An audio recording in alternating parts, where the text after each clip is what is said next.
Welcome to Shop Shock, where we talk about breakneck speed that AI has been moving into the retail space, creating anxiety across the industry. So here we want to talk about the reasons to be optimistic about retail after AI becomes normal. I'm Deanne Campbell. I have over 2 decades of experience in designing and building retail stores, customer experiences, and operational strategies. I'm Chuck Palmer. I'm a digital product manager. I work with retailers and brands to understand consumer behavior and use that as a baseline for improving or changing or building experiences. Today, I'm excited. We have a very special guest and one I've really been hoping to get on our show. Matt Mueller is a retail innovation strategist and really one of our country's foremost experts on ethnography and the customer journey. He's his own podcast. He's a partner with the Rethink Advisory group of consultants. And on top of that, he's one of the top 2 world's greatest dads. I have to say top 2 because, Chuck, you're also a dad. And I think you might take offense to... Smooth. Good call. Good call. So, Matt, welcome. We're so glad you're here. Oh, thank you so much for having me. I'm so excited to be on the show today and to have this conversation with both of you. This is going to be fun. My son is mid-20s now, and he has always had a very literal view of the world. He's on the neurodivergent spectrum, and up until recently refused to buy anything that said like world's greatest dad or something like that, because he would see them on the shelves in a store and there'd be like 8 or 10 or 50 or whatever, and he was like, well, how does that work? All those there's only one, you gotta buy them all. Yeah, if there's only one, you gotta buy them. Whenever I hear things like the world's greatest dad, the conundrum of the logic. You would think there'd be more fights in parking lots. Yeah. That's usually soccer. That's usually soccer and baseball games. Yeah. Well, today we want to talk about all things innovation and specifically innovating smarter and taking the right steps to understand business goals and consumer needs. And Matt, you are especially gifted in this area, and it's really been a lifelong focus for you. Tell us a little bit about why is innovation so often misunderstood and research and focus group findings misinterpreted so easily? Why is this an area that is so fraught with landmines and such an area of importance to you? That's $1 million question, right? Like what's the challenge with innovation? So to kind of give you a little bit about my background, I started off in the retail stores, working, daily in the stores. I managed delis for a couple different retailers, and I loved the job, loved helping customers, loved being in the stores. But at one point, it was probably about a decade in, I started to get really burnt out and tired of it. Like any retail employee gets tired of that experience after a while. But I realized like that experience for me was like I was being asked to do more things in the store, more things in the deli, produce higher intense items, but at the same time, they were taking away my hours. That could be my retail be crazy for later. But they're like, do more, here's less. And I was so stressed out. But they were always trying to put more into stores that was going to be innovative, like new products, new services that were going to appeal to consumers. So I understand why they were doing it, but it was failing left and right. So once I left the stores, I went over to a CPG company that served those delis, that deli space, a manufacturer. And when I started that position, my goal was to find a way to make things that were going to be more relatable to the stores. And what I realized when I was there, I started the spearhead of the innovation team at the company, was that I was doing the same thing that people that were doing before I was there in the stores. And next thing you know, I'm pushing things down into stores that were just crazy and not going to work. It was all about, robots and lasers. How do I create this Disney of deli experience? Like that's what I was going for. I was going for these really cool experiences in there, and everything failed. And the reason why was because I wasn't really relating it back to what the consumer really wanted and what was even able to be done by the employee in the deli. I feel like a lot of times what happens is we get stuck in our own heads when we think about innovation, and we're looking to just apply the most coolest thing possible without actually thinking about how is this going to impact others.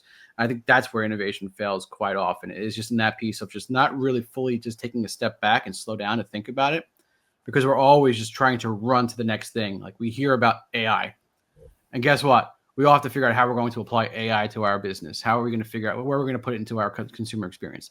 And we start doing it before we actually start thinking about all of the different things of how might this impact the experiences. We got to slow down, just take a step back, take a breath, and really figure out where's that best place, and then move forward.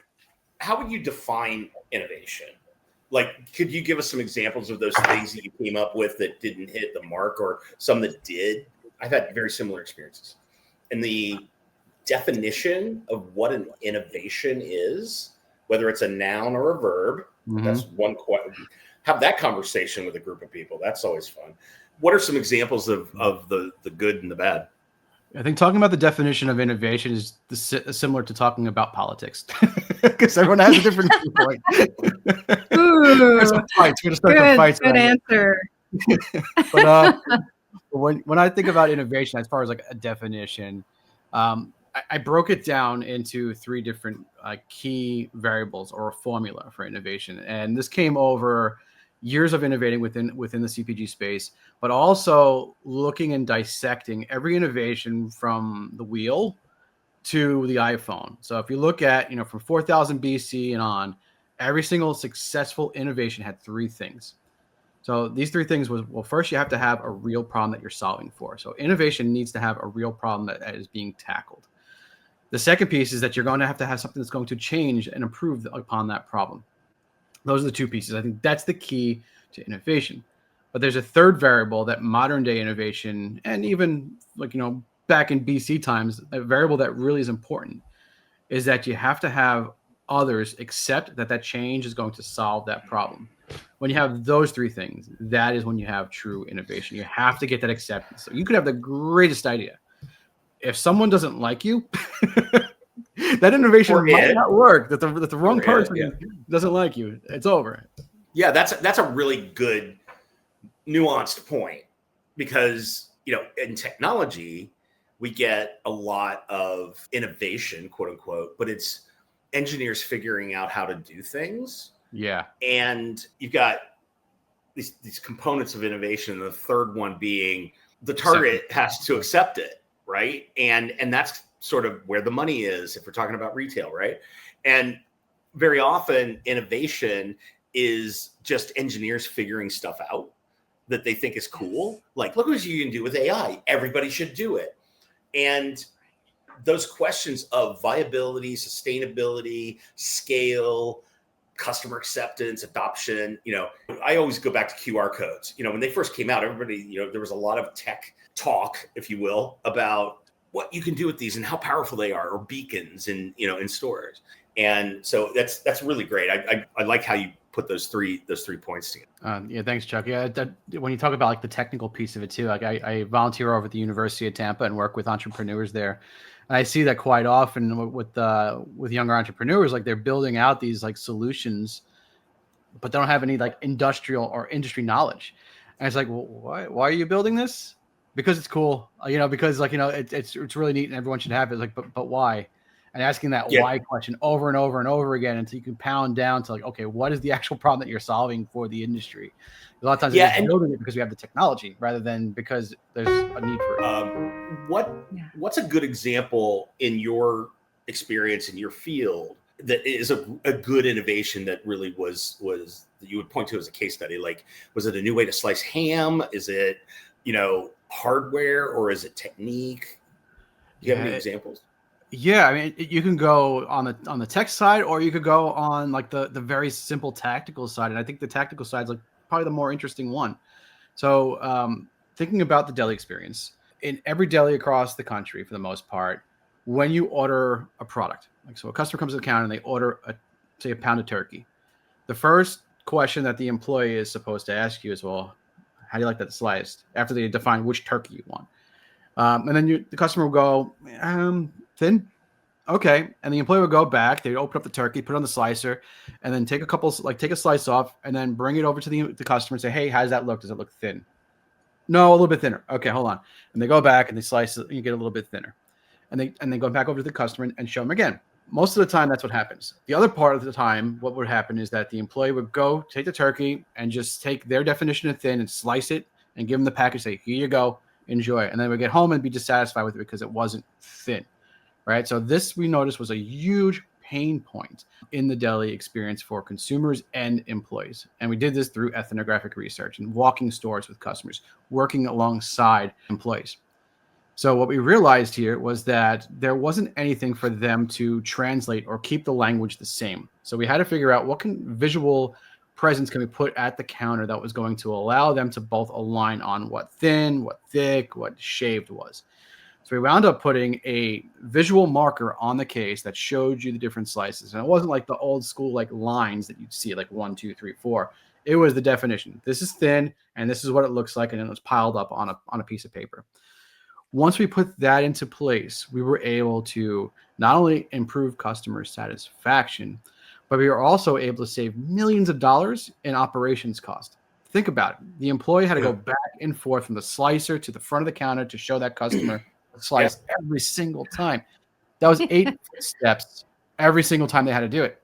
So for one transaction, you're talking about close to 24 footsteps that they had to take. Removing that from every single transaction of every deli counter in the United States adds up to a whole lot of operations cost. So that simple innovation of just putting a picture on a window saves so much money. That's innovation, probably innovation at its best, because the impact was high and the effort was extremely low. It was hard not to take that idea and say, okay, yeah, we're going to do this. This is a graphic with photography in it to show you a literal pile of thin slice versus thinner or thicker or whatever. And you have levels. And you could both point to it, the customer and the deli employee guy. Could point to it and go, okay. And did the equipment coordinate with that? Like, was there a setting on the equipment? No, unfortunately, the equipment was a dial. Every single deli slicer is completely not connected to another. There's not a universal dial that says one is one, because it all has to be calibrated, and those slices are never calibrated. So, but they used to have that in the delis where they had a visual representation of a line and says, okay, do you want it on a 1, 2, or 3, or 4? That meant nothing. And then a customer would come to the deli counter and say, put it on a 2. Well, what do you exactly want? Because a 2 is different on my slicer here on the left versus on the right. So we still have to align on it. It created another friction point in the deli. So the visual representation of what it looked like sliced and piled gave them both something to align on. So the deli employee can go back there, turn the dial a little bit and slice it and say, yeah, that looks like the picture. Now there was complete alignment just by putting a picture there. Wow. Yeah, that's great. That's a great story. So do you think that kind of makes me wonder if you must see a lot of discrepancy between what a customer or an employee will tell you their experiences and what they will show you subliminally. So what they think their experience is versus what it actually is, there's a gap. And so you dig into that with your ethnography and actually observing versus surveys and asking them. Yeah, the surveys can be so misleading. Like when you get data back from that, if it's not happening in the moment, customers don't really know, what really pisses them off or what they really like, unless it's actually happening because they say you always remember the highlights and the lowlights, but you really don't remember the full journey. And a survey is just, could be very misleading. So yeah, I love going into stores with customers, going into their homes, experiencing hey, let's do this activity together. If it's sandwich making, if it's, bread making, whatever it is, let's do it together. So we can, really figure out what do you love about this and what are the pain points so we can then solve those pains. That sounds like something AI won't be able to bridge. That's a gap that AI is not going to be able to bridge. I mean, AI can help understand and be trained to navigate a little bit, but there's always going to be a need for ethnography to create that observation point. That's a great point, Aaron. Yeah, it comes down to where it's ethnography is getting down to the emotion. It's getting down to the subconscious, and a machine just can't do that at this point. Who knows? Yeah. Maybe one day, but right now we definitely can't get to that emotional piece of it. And it's so important. 85% of our decisions are made in the subconscious. They're made from irrational decisions. That's how we make decisions. So we need to do the ethnographic work to really make sure that we're focusing in on those need states that can't even be said by the customer themselves. So what is do you have an example of a fail innovation? Something that everybody got excited about, and then you realize it was just another barcode? I got a book full of them. Yeah. All right, I Well, guess those are the fun parts. yeah, it is. It is fun. It's the learning, right? But I mean, in the moment, Yeah. it's scary. So when I first was developing the innovation team, we were building a philosophy, a process. Our team was going to so many different shows across the country to learn about, what's happening in the industry, what's happening in innovation, like touring MIT, doing so many different things that we could do just to kind of learn. But we went to this one conference in Manhattan, and it was all about merchandising displays. And we were walking around the floor, going to every single booth, all these different vendors. And there was this one vendor that really just caught my eye. And it was just like this sign that I've never seen anything like before. It was like a hologram. You ever see like one of those baseball cards from the 90s, like where when you move, the card moves with you? It was like one of those, but then it was translucent or transparent. So next thing you know, like behind it, you could see like video playing, and there was copy.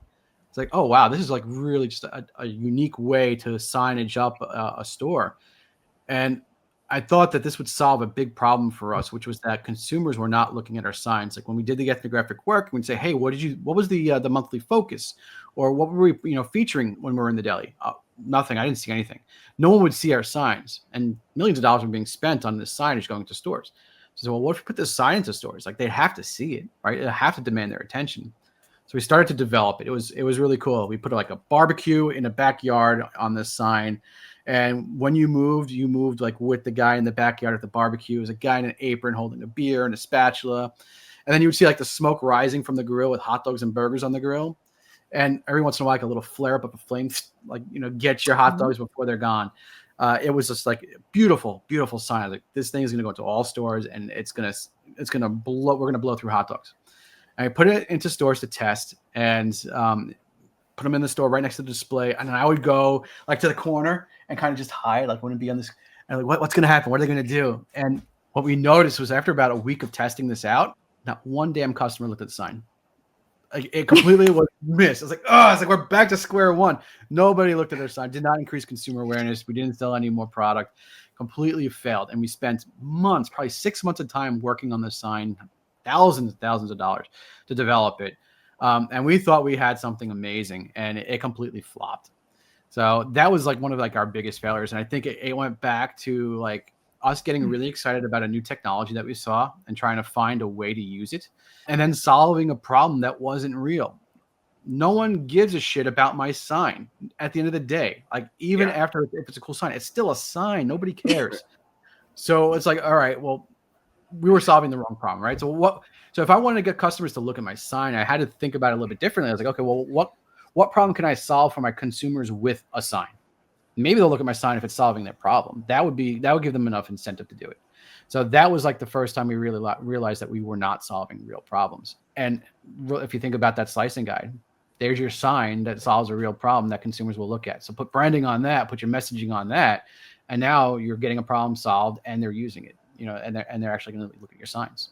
Yeah, in a way that the customer, in the customer's language, meeting them where they are, right? Exactly. And in opposed to like the settings on the machine, that's so like operationally centric, right? The problem you're trying to solve is selling more meat, right? More meat and cheese. And is it through graphics? Is it through training? Is it, you can spend money in print graphics and vinyls that you stick to the front of the deli case, or you can train people differently, or you can invest in equipment. Those things seldom talk to each other, I would imagine. Yeah. Correct me if I'm wrong, but I think I don't know that much about the deli business, but those very often are silos, especially in big companies, right? Absolutely. Yeah, the silos are there. The silos are there across all organizations. I was actually just at a digital food and beverage show in West Palm Beach recently, and that was probably the biggest topic, thinking about digital, because they were all talking about digital transformation. And they're like, yeah, we have silos, and that's the biggest issue. Like marketing does not talk to our D2C team and sales, and no one's really talking or working together on one goal. And when I first started this innovation group at the CPG company, our goal was to focus in on creating really cool solutions that we could push into store that solves our problems. And what we realized was that was the wrong approach. Like the innovation team in an organization shouldn't be focused in on the widget. That's not what you should be focusing in on. You should be focusing in on the process, because you need to take the organization and pull them through with you. right? You have to get them to accept that that change is going to solve the problem. So you have to get marketing, you have to get operations, you have to get sales all involved and pull them with you and take them along for the journey, because they're the one that needs to create the sign. Like if I was the one that was creating that sign and putting on the cases, they'd be peeling them off and saying, what the hell is this garbage? Right. But if I bring them in on the process and say, hey, this is a problem that we need to solve for the consumer.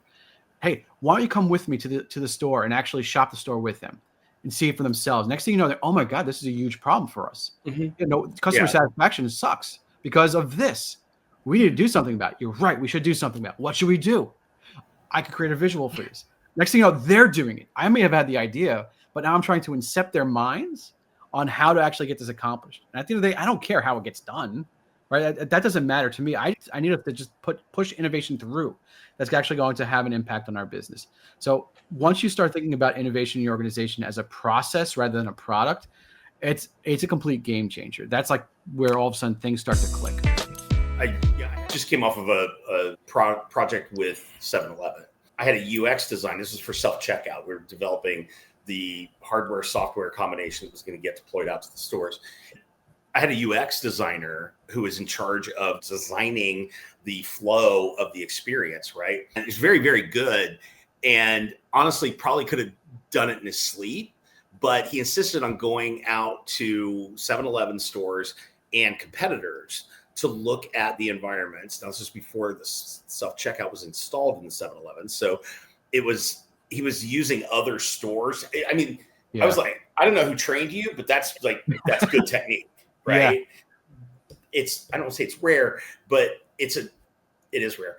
That you have people that think that way and want to go that far and go to the end game, right? Yeah. But that's where the answers are, or that's where the influence or the inspiration is to when you embed it in your response to these opportunities, then it clicks and then it makes sense, right? It's hard to codify and make people do it because not everybody has that kind of intuition or that kind of ability to interpret what they're seeing. You do a lot of ethnographic work. That's a very nuanced exercise in interpreting what you're seeing.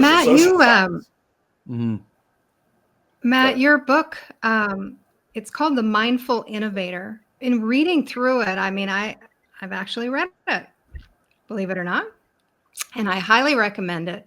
It's very interesting and very approachable how you talk about innovation. And you talk about something called NASA. And I wonder if you could talk us through what NASA is, because I found that really interesting. Yeah, well, thanks for reading it. I did not know you did, so thank you so much. But the NASA term is something that I think is like the base of everything that we do in innovation has to have this kind of form. So it's a simple acronym that I use. The N stands for need. So when you are thinking about innovation or anything that you're trying to push into or influence into the organization, it needs to start with a need.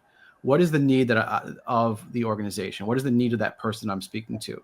I need to get them to accept that that's their need, right? So it's need, accept.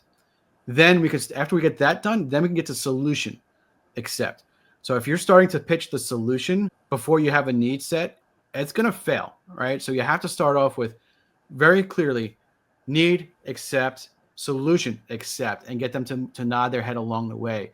That acronym has helped us transform so many stores across the country and has helped us really just influence so many different organizations just by thinking about that. So it really just comes down to, okay, what is that need? How do I get them to accept that need? Like if we don't change, our company is going to go bankrupt. If they start shaking their head yes, at that point, then they agree with that need. Then we can get on to that solution. And then we can start talking about, okay, how might we solve that? Well, maybe we need to create a deli of the future, or maybe we need to do a whole new product line. And this is what the product line should be. And then you start getting to nod there. Now, all of a sudden, you have your solution. They're accepting that solution. And now you can move forward. So I love to have these NASA meetings where we start to kind of just formulate, a direction moving forward. So it might not be that final solution, but a NASA meeting could be like an hour-long meeting with group. And we're really just fine-tuning what is that need and what are the potential areas that we can look for that solution so we get them moving forward. But if you start pitching that solution before you have that need set or before you do that NASA meeting, most of the time it's just going to be just another meeting. And it's going to just kind of go away. And do you, in the world of user experience technology, in that technology context, there's something called acceptance criteria.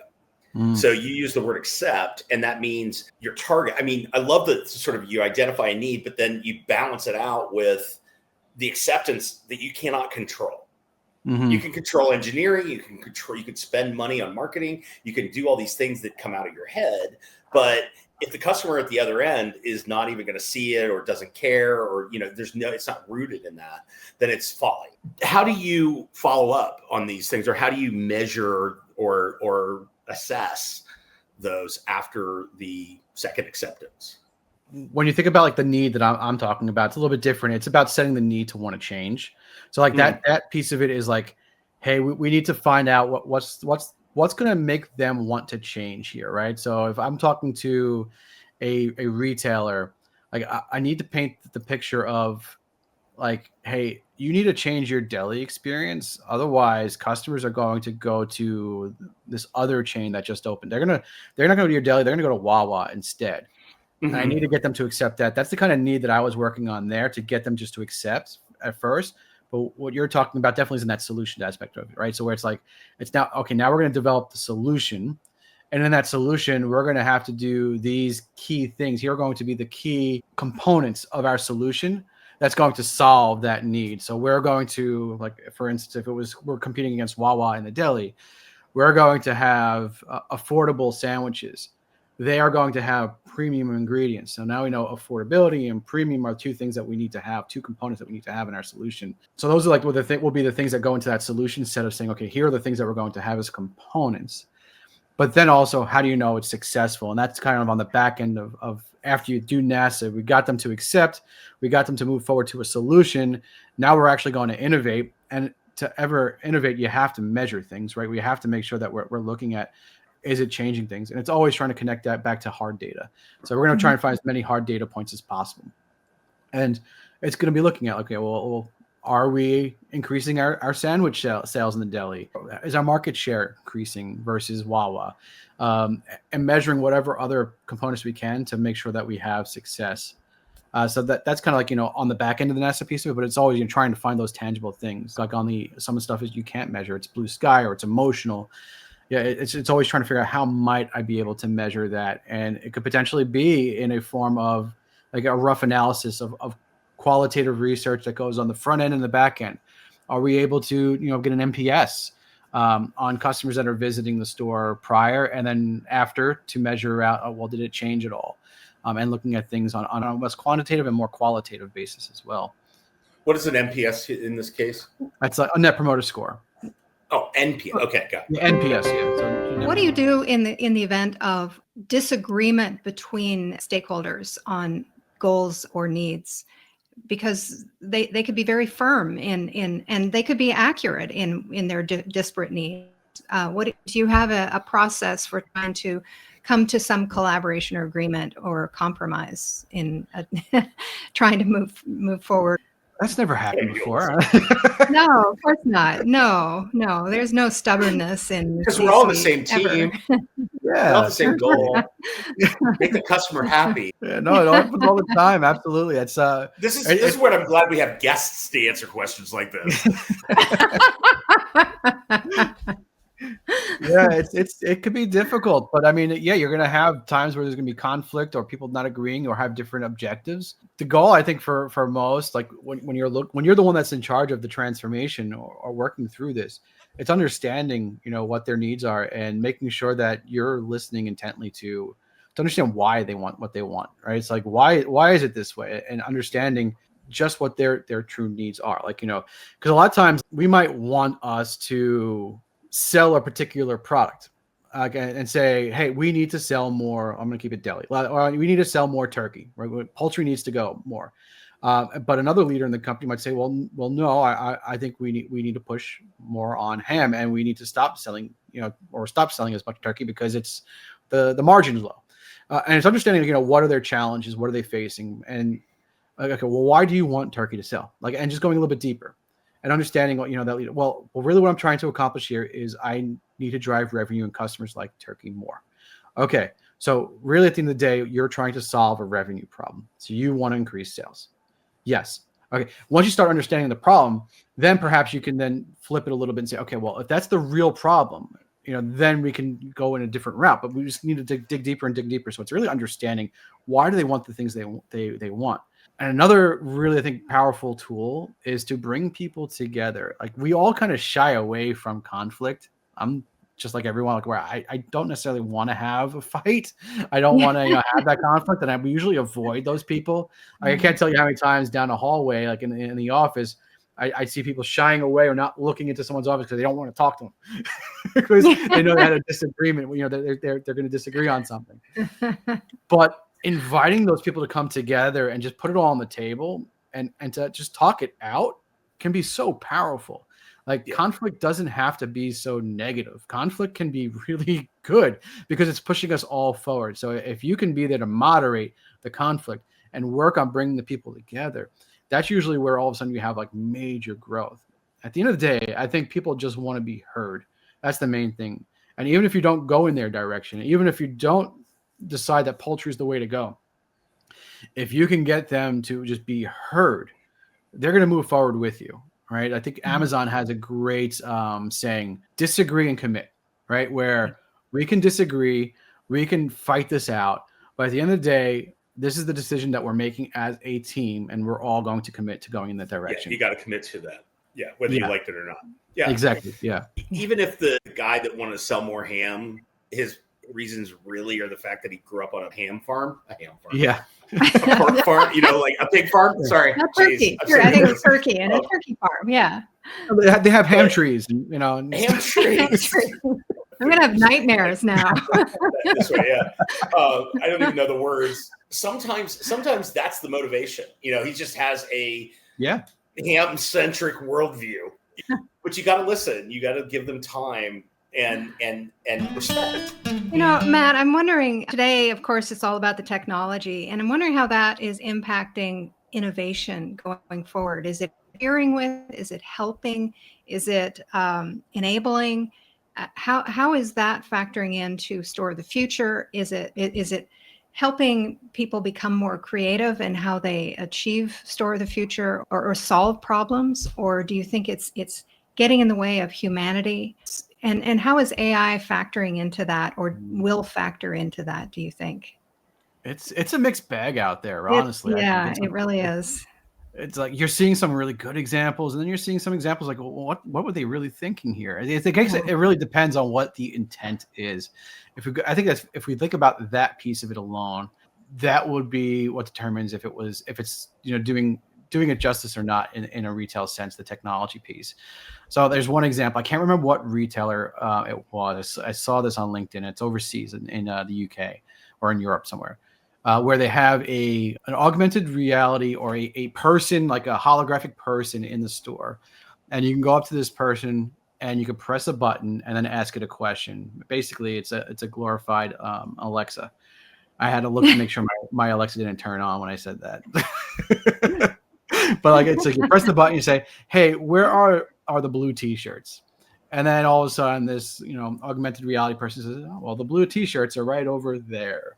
And it's just like, wow. I don't know if that's working. To me, that's like, okay, it seems like it's not working as far as like it's not connecting with people. People want that human to human interaction still.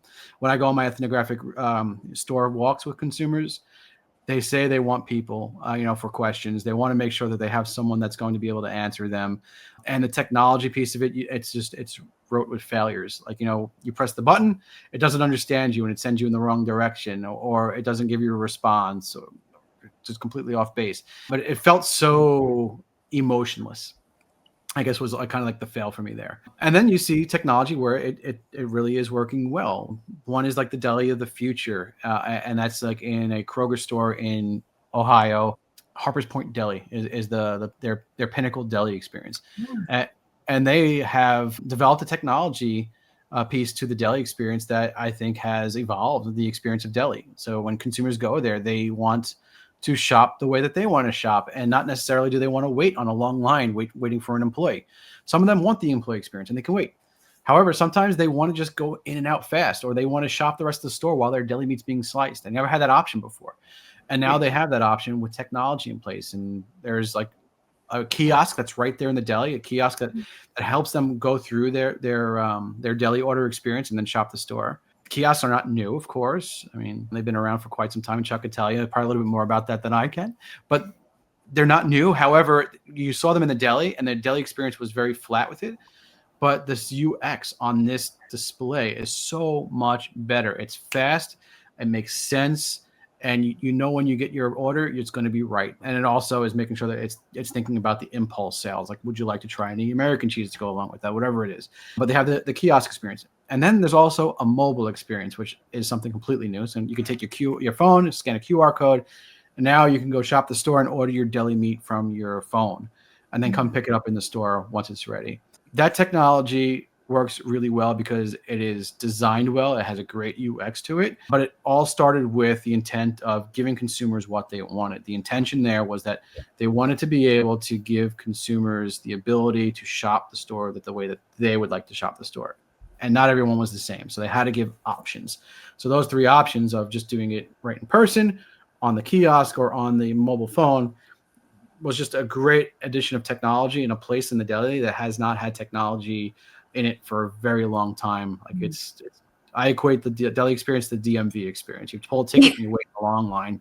So is it is it an application of the click and collect or buy online, pick up in store technique? And that is you're placing an order, but with specifics about thick or thinness. And I want ham, turkey, Swiss, and cheddar. This one sliced thin, this one sliced normal, and this one, in a chunk, whatever. Yeah. You place that order, and then you do your shopping either before you place the order before you get to the store or once you're in the store. Exactly. Yeah, exactly. But this solves the problem of doing it while you're in the store, because a lot like people would order online and then pick up in store. They had like a BOPIS. A lot of stores have that. But this was addressing the problem of customer blow by. So when you walk into a store, like customer walking with a shopping cart, and they go to the deli and they see 5 people in line, what they're going to do at that point is they're just not going to shop deli. And in fact, a percentage of those people are not going to shop that store. They're going to walk out of the store. Wow. And they're going to go somewhere else. So this solved that problem of this deli blow by, where let's capture that consumer that's going to walk away and give them an experience they want. Now, all of a sudden, you have these orders that are being picked up by mobile, picked up by the kiosk, and you're no longer seeing a long line in the deli.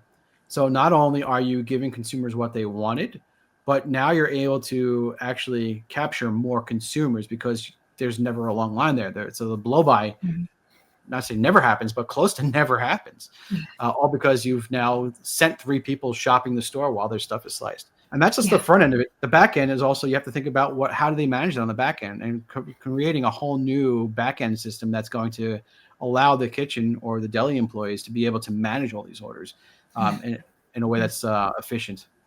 I would imagine it helps the employees as well. So it helps them manage their workflow much better. Big time. Yeah, absolutely. And think about like the efficiencies. I can't tell you how many times, like when I was in the deli manager, how often I would have to wrap and unwrap a turkey breast for every single order, because I'd start off half pound of turkey. Okay, slice it, get everything else, put everything away. Next customer comes up, half pound turkey, like son of a gun. And then next thing, it keeps on going away. Yeah. But now all of a sudden, I see I have 3 orders for 5 pounds of turkey in total. I'm going to hammer away at that turkey and just knock out 5 pounds right now. Yeah. I could start finding those efficiencies. It's just it's a completely different experience for the employee. And in fact, early determination on that new experience has reduced the turnover. So it's actually helping solve a major problem for retailers, which is that I need employees. Like I can't find enough headcount for my stores. Yeah. This is actually addressing it by saying, hey, we're going to give you a better employee experience, because honestly, great customer experience start with great employee experiences. Yeah. I imagine the deli is probably one of the hardest positions to staff in a grocery store. Yeah, definitely. It's definitely one of the most difficult. I can't think of another one that's actually as difficult. Yeah. It is the most difficult for sure. But it shouldn't be, because it could be the most fun, because it has customer interaction. You're in one place. It's like running your own shop. So one thing that we realized, so we did this huge ethnographic employee journey work where we actually spent time with employees over the whole United States, I think 300 employees or so, in different retailers, to understand, like, what was it about their job that they really liked? What do they hate? But what we learned was that most of the deli employees did not realize what they were getting themselves into. And when we were hiring, thinking about when I was a deli manager, I would just hire somebody that was in our system that, wanted a job. And I wasn't thinking about the particular details of what kind of person should really be working in the deli. So we started thinking about that. Like, a person that would get a job as a grocery clerk or as a cashier isn't necessarily going to be the same type of person that wants to work in a deli. Perhaps we should look for people that have that food service experience that want to work in a deli, right? So that this could be a step up for them. Someone that worked in a McDonald's, someone that worked at a Subway. Delis pay a little bit more money than those two. They're used to working weekends and nights and, fast-paced environment and with food, and they know they're going to go home and they're going to stink. Like, they know all this ahead of time. So all of a sudden, that's their jam. They like that work. Deli makes sense for them. That's a step up. Let's hire these people. So we started to look at potential candidates for the job that had that type of work ethic and experience, so we would be able to keep them longer. Rather than just keep on hiring the wrong people. Did that work? Absolutely, yes. That made a big difference. A big difference in the caliber of employees that were working there, and the turnover was reduced significantly. We noticed that, like, most employees that quit in the deli experience quit in the first 3 to 4 weeks. So we always say, "Oh, we have a high turnover rate, like 90% turnover." Yeah. But it's because you keep on hiring the wrong person, and it's a revolving door. They keep on leaving. Yeah. So really, it's not high turnover. You're just having an issue with these couple of people that you're hiring incorrectly for. So if you just fix that piece of it and we get the right person in, they're not going to go on lunch break and never come back. That's what was happening to us. I would send like when I hired somebody and I would send them to lunch for the first time, I would pray that they came back from lunch. Like, oh, we'll know if we have a winner if she comes back. To fill in the spot for your joke, I can give you one because I was actually texting with somebody in the CPG company that I used to work at today. Damn jokes are... Yeah. So, I mean, why do sandwiches never get into a fight? I don't know. Because they meet in the middle. Oh, no. Oh my God, I can only imagine the deli dad jokes. Oh, yeah, no, our whole team was committed to deli dad jokes. We had like an hour meeting once a week just to work on that library. Nice. That's your next book. Deli dad jokes. That's your next book. How do we incorporate that into the technology and the AIs? Because but you're right too, Chuck. I mean, it's all the fun piece of it is so important, and the levity. It just makes it so much more, your ability to create change when you're having fun is so much more likely, right? It's just like, and that's one thing I love to focus in on my workshops is have fun. Let's play. Let's play some music. Let's get the energy up. I bring illustrators to my workshops. So this way, when you're actually thinking about ideas, we have an illustrator that's working in the corner, drawing out your concepts. It's just all about bringing some fun and lightness to it, because when are we most creative? When we're kids, right? So when we're having fun as kids. So we need to come back to, our childhood and get creative again. Think about it that way. And then once you have that positive energy really formed, all of a sudden you want to see it through. You want to accept the change because this is fun and everything else sucks. So let's have fun. Well, you feel ownership. And speaking of workshops too, you talk a little bit about something called a lighthouse. And I wonder if you could share a little bit about that, because it sounded so interesting and it sounds so important given today's pace of change. Yeah, so it's interesting. There's two different ways to look at innovation. And a lot of people look at innovation as like their moonshot, right? You hear that term a lot. And like the moonshot is focused in on, well, we have this audacious goal. We want to land our rocket on the moon, right? And that's very like A-B. Like we're going to get from point A to point B. This is what we're going to do. That's it. Right. That's what our goal is. And a lot of times that can be very stressful. Like think about like the people that built the rocket to go to the moon, how stressful that work was. Working how many hours a week and praying to God they didn't kill anybody. That is so stressful, that work. Yeah. Which all of a sudden makes you not have fun.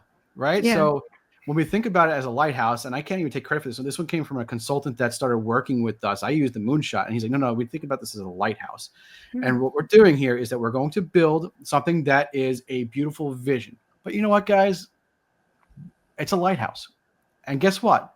You never want to hit a lighthouse, right? Because if you hit the lighthouse, your boat is going to sink, right? That's you're going to hit rocks. But the goal is that you want the lighthouse to guide you on your journey. So we want to paint this beautiful vision of what the experience should be, what our product should be, what our company should be. And we want to start going in that direction. And we want to keep on checking to make sure that we're still going that right direction. So every time that we're making a change or we're doing some type of decision, we're going to be looking, okay, where's the lighthouse? Okay, there it is. It's in our sights. That's good. So you want to develop this lighthouse that guides you along your journey, but at the same time is that you're never going to hit it, right? So and you could change your lighthouse. Once you get close to that lighthouse, guess what's going to happen? You're going to build another lighthouse and you're going to look out into that distance and you're going to go into that direction. So it makes it feel a little bit more approachable.